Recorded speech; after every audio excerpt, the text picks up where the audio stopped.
कि एक पंडित जी गंगा नहाने रोज जाते थे। तो रैदास जी से कहा कि रैदास जी कभी गंगा नहाते तो होते ही। तो उनका हम अपने कर्म को ही पूजा समझते हैं।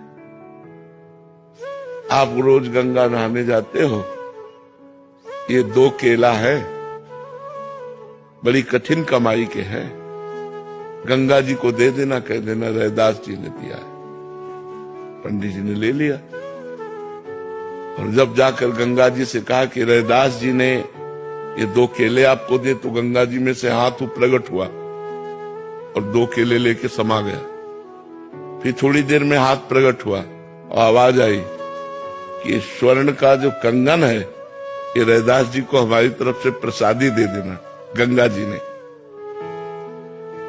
अब पंडित जी ने देखा आसपास तो कोई है नहीं और इतना कीमती कंगन रैदास जी को कहां से। तो वो दूसरी गली से चले तो खड़े हो गए रैदास जी के सामने जाके। जिस गली से चलते वापस फिर वही रैदास जी के घर के सामने खड़े हो जाते।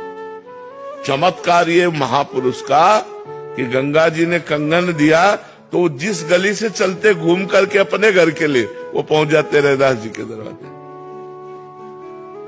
आखिरकार रैदास जी के समीप गए और कहा केला दे दिया था। उन्होंने इसे कठौता में हाथ डाला और कहा हाँ हाँ दे दिया था। कठौता में केला उनको मिले, बोले हाँ दे दिया था। उनका गंगा जी ने आपके लिए।